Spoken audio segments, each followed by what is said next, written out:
Hello everyone, मैं सोहन गुप्ता और इस वीडियो में आपसे बात करने वाला हूँ कि प्री हिस्ट्री जो है क्या होता है, आप किसे कहेंगे प्री हिस्ट्री, और उससे संबंधित जितने भी क्वेश्चंस बन सकते हैं, चाहे लोअर पैलियोलिथिक के हों, चाहे मिडिल पैलियोलिथिक या अपर या मेसो या नियो, ठीक है।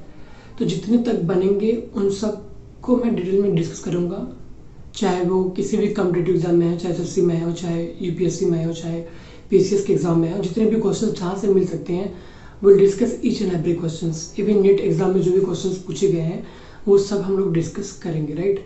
सो आप इस वीडियो में लास्ट तक बने रहिएगा। और सबसे पहले आपको ये जानना है कि प्री हिस्ट्री किसे कहते हैं, और प्लीज़ लिखिएगा मत, पहले चीज़ों को समझिए कि प्री हिस्ट्री किसे कहते हैं। क्योंकि अगर आप ग्रेजुएशन में या मास्टर में या फिर आप आगे पढ़ाई कर रहे हैं तो आपसे रिटन एग्जाम में अक्सर पूछा जाता है कि प्री हिस्ट्री किसे कहते हैं। तब आप सोचते हैं कि प्री हिस्ट्री किसे कहते हैं, फिर आपके माइंड में ये आएगा कि नहीं, जो प्री हिस्ट्री मतलब हिस्ट्री के जो पहले का प्री हिस्ट्री है, ठीक है। लेकिन इतने से काम नहीं चलेगा, आपको कुछ और भी पॉइंट्स वहाँ डालने होंगे। Is it clear? सो देखते हैं कि प्री हिस्ट्री किसे कहते हैं। उसके बाद जो है कि अलग से वीडियो बनाऊंगा जो है लोअर पैलियोलिथिक पे, फिर मिडल पे, फिर अपर पे। Is it okay? सो देखते हैं। तो सबसे पहले आप समझ लीजिए कि ये जो आपका है ये अर्थ है, मतलब जिसे हम पृथ्वी कहते हैं, धरती माता भी कहते हैं, ठीक है। इमेजिनरी, ठीक है, मतलब जैसे बन गया अंडाकार है, गोलाकार है, जो भी है आप समझ लीजिएगा। इसकी जो रेटिंग है वो आपका है 4.6 बिलियन ईयर। इसका मतलब ये है कि 460 करोड़ साल पुराना है आपका धरती, मतलब जब ये इसका उद्भव हुआ। बहुत सारे थ्योरी है। तो ये तो टाइम हो गया आपका जब आपका धरती आया, ठीक है। अब हम कुछ पॉइंट्स बात करेंगे, जैसे कि यहाँ पे आप देख सकते हैं कि आपका अफ्रीका है, ठीक है। और अफ्रीकन जो कंट्रीज यहाँ पे हैं, जिनमें मैं 3 कंट्री के बारे में डिस्कस करूंगा आपसे। एक है आपका केन्या, सेकेंड है आपका चाड, और थर्ड है आपका इथोपिया, ठीक है। मैं इनको क्यों लिखा हूँ, क्योंकि यहाँ पे ऐसे कुछ साइट मिलते हैं और वहाँ से कुछ ऐसी चीज़ें मिलती हैं कि जो कि डिस्कस करना बहुत ज़रूरी है अगर आप हिस्ट्री जानना चाहते हैं या पढ़ना चाहते हैं तो, ठीक है।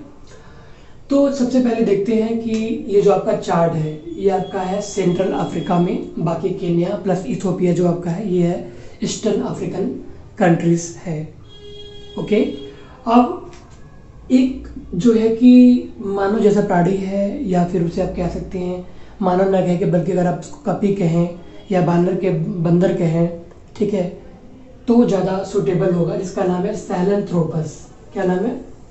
सैहेलैंथ्रोपस, जिसका निक नेम है टुमेई, TUMAI, राइट। तो ये मिल रहा है कहाँ आपका? चाड, मतलब सेंट्रल अफ्रीकन कंट्री में आपको मिल रहा है सैहेलैंथ्रोपस। इसकी डेटिंग है 7 मिलियन, ठीक है, 7 मिलियन ईयर एगो, ठीक है। 7 मिलियन का मतलब होता है कि 1 मिलियन में आपका 10 लाख होता है। 7 मिलियन का मतलब 70 लाख साल पुराना। मतलब अगर हम शुरुआत करते हैं, जब हम क्रोनोलॉजी लगाते हैं मानव की, तो मानव से पहले जो आए, चूँकि उन्हीं कतार पे आपके मानव आते हैं, होमो आता है, ठीक है। तो सबसे पहले सैहेलैंथ्रोपस को हम लोग रखते हैं, जिसकी रेटिंग है 7 मिलियन ईयर एगो।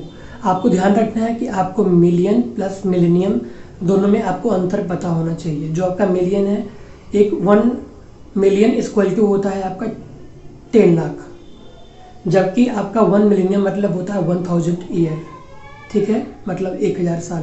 तो आपको यहाँ पे ध्यान रखना है, क्योंकि बहुत सारे ऐसे स्टूडेंट होते हैं जो कि इंटरव्यू के वक्त जो है मिलेनियम प्लस मिलियन में कंफ्यूज हो जाते हैं और उसका नेगेटिव इम्पैक्ट पड़ता है इंटरव्यूअर के ऊपर। Is it clear? तो आगे आप देखिए जो है कि सैहेलैंथ्रोपस तो आपका हो गया, जो कि कहाँ मिल रहा है? चाड एक कंट्री है आपका, बहुत गरीब कंट्री है, ठीक है, सेंट्रल अफ्रीका का। और यहाँ पे जो है कि आपको 7 मिलियन ईयर में आपको मिल रहा है सैहेलैंथ्रोपस। इसके बाद एक और साइट है, ठीक है, ये कहाँ है? लुमेक्वी 3, ठीक है, ये आपका है कहाँ पे? केन्या, जो कि ईस्टर्न अफ्रीकन कंट्री है।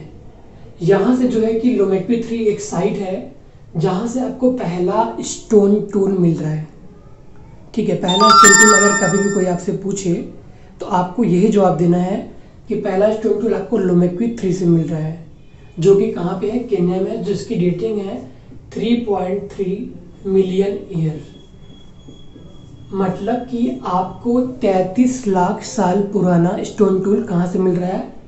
लोमेक्वी 3 साइट से, जो कि केन्या में है। ठीक है, केन्या में एक लेक है, तुर्काना लेक, उसी के शोर के किनारे जो है कि आपको मिल रहा है। और ये कहाँ प्रकाशित हुआ था? एक आपको बहुत फेमस जर्नल है जिसका नाम है नेचर। ठीक है, उसमें इसको जो है पब्लिश किया गया था। ओके, तो जो अभी तक हम लोगों ने देखा, एक साइट था जो कि चाड का, ठीक है, उसको हम लोगों ने देखा। सेकेंड हम लोगों ने केन्या की साइट देखा। अभी बच गया इथोपिया की साइट। तो जो इथोपिया की साइट है उसका नाम है हदार। ठीक है, हदार से भी जो है कि आपको स्टोन टूल मिले हैं और अच्छे कॉन्टेक्स्ट में मिले हैं। इसकी जो रेटिंग है आपका 2.5, कभी कभी 2.5 या 2.6 मिलियन ईयर। ठीक है, मिलियन ईयर एको इसकी जो रेटिंग है। किसकी? हदार के बारे में बात कर रहा हूँ। और ये कई बार जो है कि नेट एग्जाम में पूछा जा चुका है कि ऐसी कौन सी साइट है जहां पे कि अर्लीस्ट स्टोन टूल आपको मिलते हैं। तो वो साइट है आपका हदार, जो कि इथोपिया में है। और इथोपिया कहाँ है वो आपका जो है कि यहाँ पे आप देख सकते हैं कि ईस्टर्न अफ्रीकन कंट्री है। इतना आपको आई होप कि क्लियर हो गया होगा। इसके बाद एक व्यक्ति है जिनका नाम है बेंजामिन फ्रैंकलिन, विद्वान है। इन्होंने 1878 में एक बहुत ही इंपॉर्टेंट बात कही। इन्होंने क्या कहा, और आप लोगों ने पढ़ा होगा, अगर आप लोगों ने जो है कि पुरातत्व विमर्श पढ़ा होगा, जिसमें लिखा हुआ है कि man is tool making animal. मतलब जो मानव है, मानव आप उसे ही कह सकते हैं जिसने स्टोन टूल बनाए हो। ठीक है, अगर कोई ऐसा है जो स्टोन टूल ना बना सके या नहीं बनाया हो, उसे आप मानव नहीं कहेंगे। मतलब मानव वही जो कुछ निर्माण करे खुद से और उसको यूज करे। समझिए बात को। तो ये बहुत इंपॉर्टेंट है और ये भी बहुत बार जो एग्जाम में पूछा जा चुका है नेट में कि man is tool making animal किसने कहा है, या फिर बेंजामिन फ्रैंकलिन ने क्या कहा है, आपको ध्यान रखना है। इसके बाद एक क्वेश्चन और बनता है, क्रेडल ऑफ ह्यूमैनिटी। क्रेडल मतलब बेसिकली होता है पालना, ह्यूमैनिटी मतलब मानव, सिविलाइजेशन मतलब ऐसा कौन सा स्थान है वर्ल्ड में जहां पे कि सिविलाइजेशन पले बढ़े या लोग पले बढ़े, या सबसे पहले मानव किस जगह पर आए। तो इसका करेक्ट आंसर आपका होगा अफ्रीका। ठीक है, क्योंकि अफ्रीका को आपको पता है कि अफ्रीका को ये मानते हैं कि cradle of the human kind, या ठीक है, मतलब यहाँ पे सबसे पहले जो मानव आगे बसे या मानव ने जन्म लिया वो कहाँ लिया? अफ्रीका में लिया। लेकिन अगर स्पेसिफिक और अंदर घुस के क्वेश्चन आए तो आपको क्वेश्चन ये पूछा जा सकता है कि अफ्रीका में कौन सा अफ्रीका, साउथ अफ्रीका या फिर नॉर्थ अफ्रीका, ईस्ट अफ्रीका। तो आपको ध्यान रखना है, उसमें स्पेसिफिक पूछे तो जो आपका ईस्टर्न अफ्रीका का जो पार्ट है ना, अर्लीस्ट जो ह्यूमन मिले हैं अभी तक ईस्टर्न अफ्रीकन पार्ट में मिले हैं। इसका इतना आपको ध्यान रखना है। इसके बाद एक क्वेश्चन और बनता है, और ये लास्ट टाइम अभी जो है कि मुझे यहाँ तक याद है कि 1 साल पहले या 1.5 साल पहले पूछा गया था नेट एग्जाम में कि जो आपका ह्यूमन हिस्ट्री है उसका ज्यादातर पार्ट किस में आता है?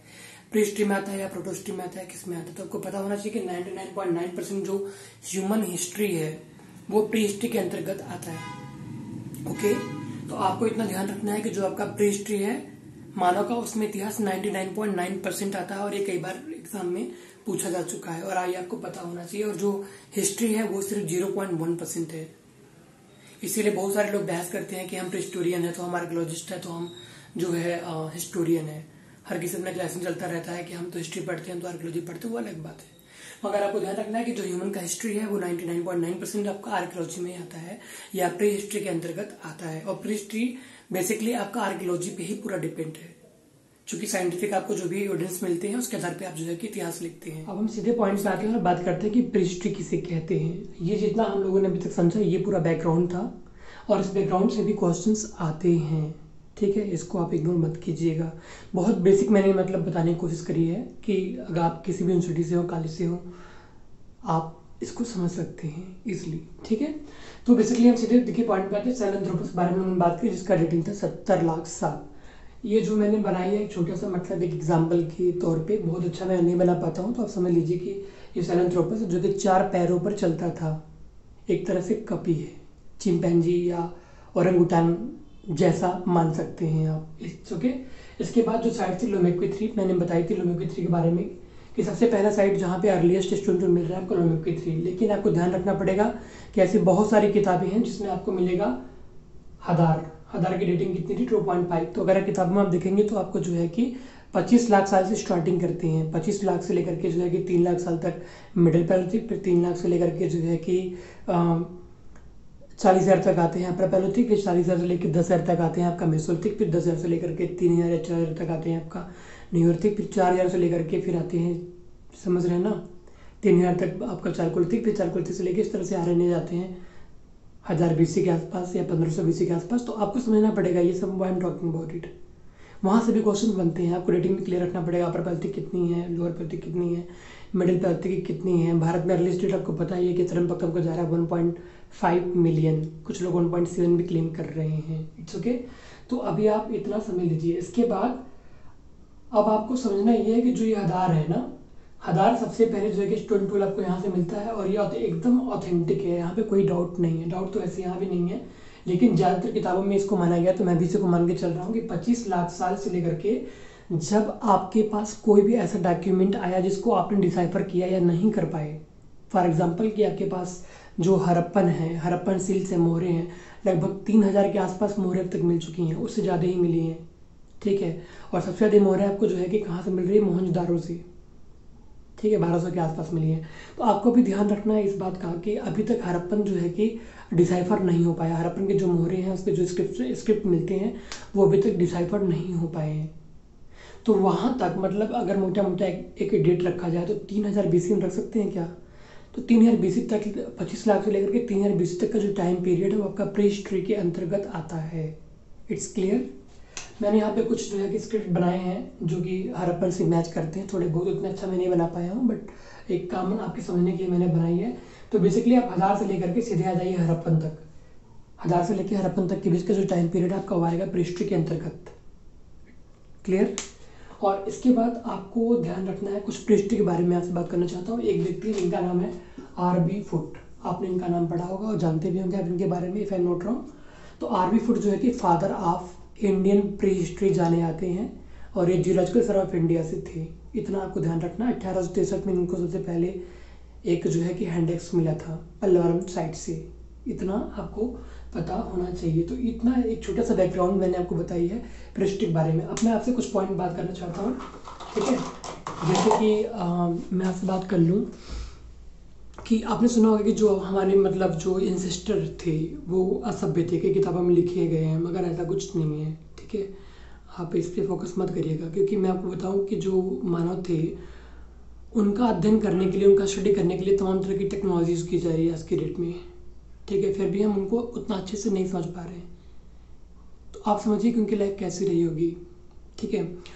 सेकेंडली मैंने बताया कि मैंने कुछ आर्टिकल पढ़ रखे थे जिसमें मैंने कुछ उनके बारे में नोटिस करा था। जैसे कि वो इतने बुद्धिमान थे कि उनको ये मालूम था कि कौन सा स्टोन अच्छा होता है, कौन सा बुरा होता है। इवन मैं आपको बता दूं कि वो 35 किलोमीटर दूर से वो स्टोन लेके आ रहे थे और उसका स्टोन टूल बना के उसका यूज़ कर रहे थे। बात आप समझ रहे हैं, मतलब कि उनको ये मालूम था कि वो जो पत्थर है वो ज़्यादा मजबूत है, ज़्यादा स्ट्रॉन्ग है और उससे हमारी ड्यूरेबिलिटी बढ़ेगी।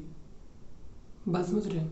तो उनको तो हम बेवकूफ़ नहीं कह सकते किसी भी हाल में। फ्रांस की कोई साइड थी जहाँ पे कि वो शिकार करने के लिए घर से अपने 10 से 15 किलोमीटर दूर जा रहे थे और वो स्टोन टूल भी लेके नहीं जा रहे थे।